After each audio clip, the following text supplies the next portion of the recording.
seorang pendaki yang namanya tidak ingin disebutkan. Kita sebut saja namanya itu As. Tentang dia mendaki ke gunung mana, As minta untuk nama gunungnya agar disamarkan, dan nama-nama yang ada dalam cerita ini juga akan disamarkan. Kita sebut saja mereka ke gunung itu. Kenapa penulis minta disamarkan? Karena menurut dia ini adalah pengalaman yang gak bakal bisa dia lupain, dan juga sekaligus menjadi trauma bagi kedua temannya. Sebelum kita masuk ke cerita, jangan lupa like video ini, dan bagi yang belum subscribe, ayo subscribe sekarang ke channel ini supaya kalian gak ketinggalan cerita-cerita horor selanjutnya.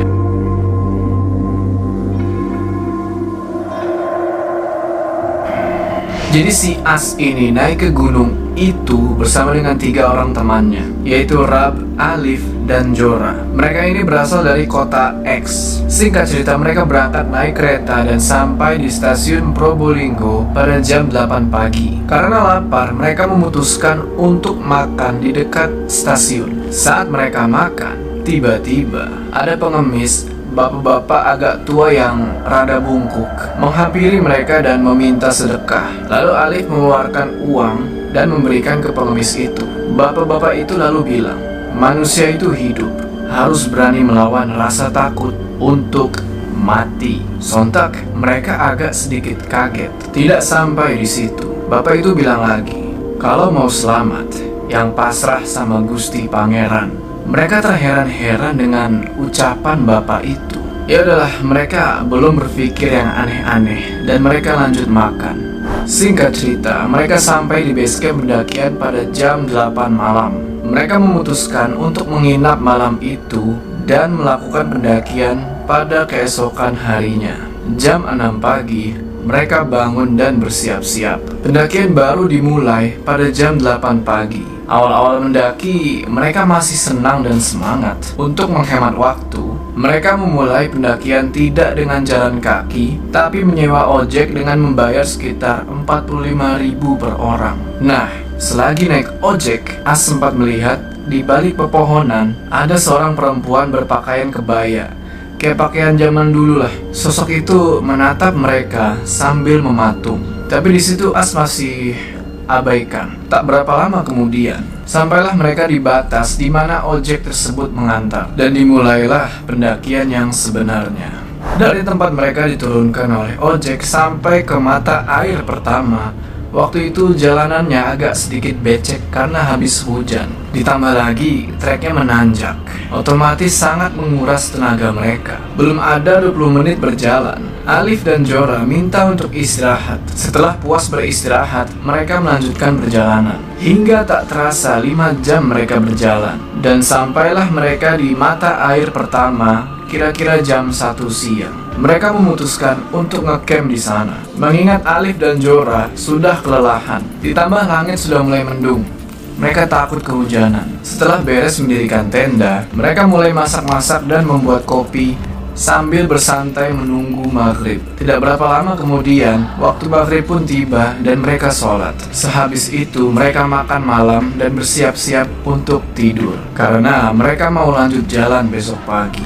Dan tidurlah mereka. Sekitar jam 11 malam, As terbangun karena ia mendengar seperti ada rombongan yang berjalan. Ramai sekali.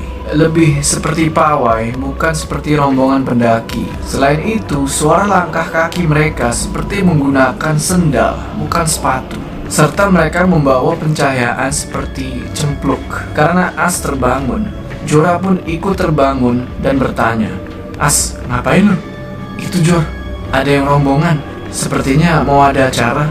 Samperin yuk. Mereka berdua pun keluar tenda, menghampiri rombongan tersebut dan mencoba untuk menyapa orang-orang yang ada di situ. Tapi anehnya, rombongan itu terus berjalan dan tidak ada satu orang pun dari rombongan itu yang melihat mereka berdua. Namun ada satu orang perempuan yang tersenyum kepada mereka dan menyapa. Monggo mas. Mereka berdua pun membalas sapaannya dan memberanikan diri untuk bertanya. Monggo mbak. Mbak, ini ada apa ya mbak? Kok rame-rame? Perempuan itu tidak menjawab. Ia hanya tersenyum dengan mata melotot, seolah-olah berkata, jangan ikut campur. Pada akhirnya rombongan itu terus berjalan sampai tidak terlihat lagi. Saat As ingin kembali ke tenda, ia kaget bukan main. Si Jorah sudah tidak ada di sebelahnya. As pun memanggil-manggil Jorah dan ternyata dia sudah ada dalam tenda. As bilang, "Gak sopan lu, ada orang lewat, main masuk tenda aja." Jorah hanya diam menyeringai, seperti ingin mengatakan sesuatu, tapi dia tidak berani. Lalu As menutup pintu tenda dan mereka kembali tidur.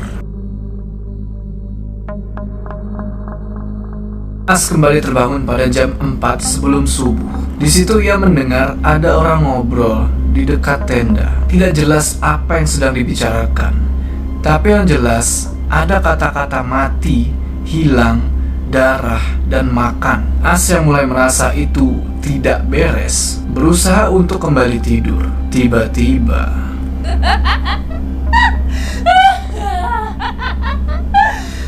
terdengar suara wanita tertawa. Lalu wanita itu berbicara dengan berteriak, "Tanah iki butuh getih.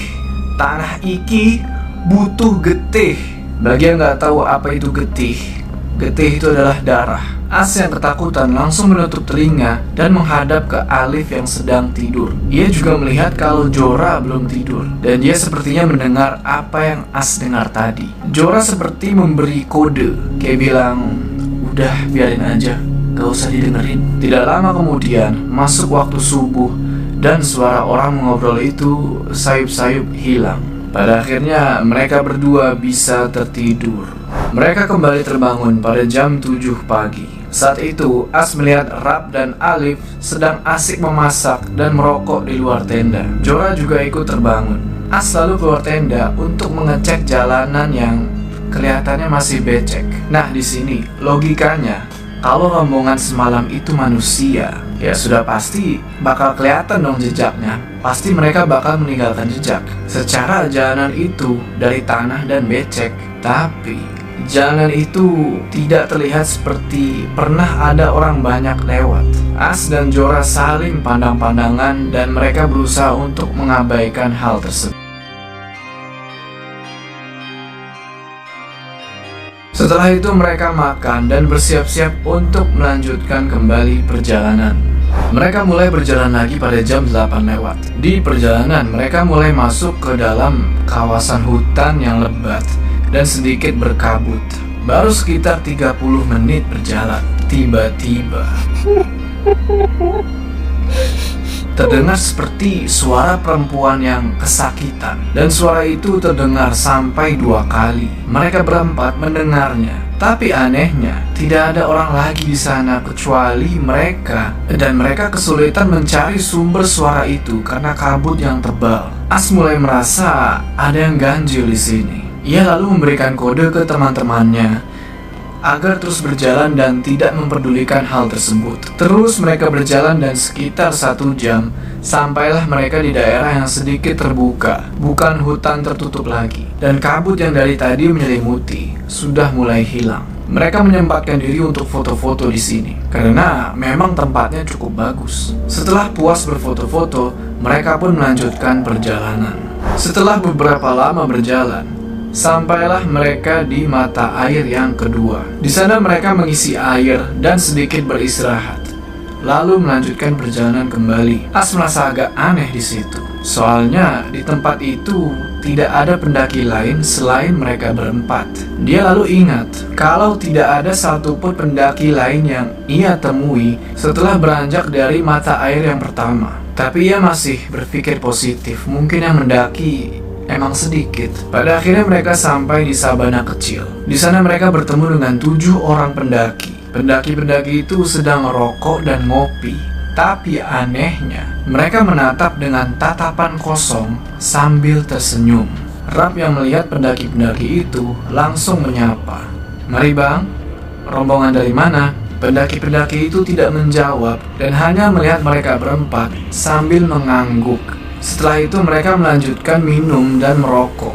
Alif pun penasaran dan ikut bertanya, "Bang, ada pendaki lain gak selain kita?" Lagi-lagi mereka hanya mengangguk sambil tersenyum. Karena aneh, mereka pun melanjutkan perjalanan sambil sedikit berlari. Saat berlari, mereka mendengarkan suara tawa dari pendaki-pendaki tadi, seolah-olah menertawakan As dan teman-temannya. Semakin mereka berempat lari, suara tertawa itu semakin menjadi-jadi. Mereka melanjutkan perjalanan dengan perasaan tertekan dan mulai bertanya-tanya, ada apa sebenarnya? Setelah lama berjalan, sampailah mereka di sabana besar sekitar jam 1 siang. Di sana, kabut tebal mulai turun lagi. Karena takut tersesat, mereka memutuskan untuk menunggu sampai kabutnya hilang. Setelah kira-kira 10 menit, kabut mulai memudar dan mereka melanjutkan perjalanan. Sebelum kita berpisah, jangan lupa kalian like video ini, dan bagi yang belum subscribe, ayo subscribe sekarang ke channel ini supaya kalian gak ketinggalan cerita-cerita horor selanjutnya.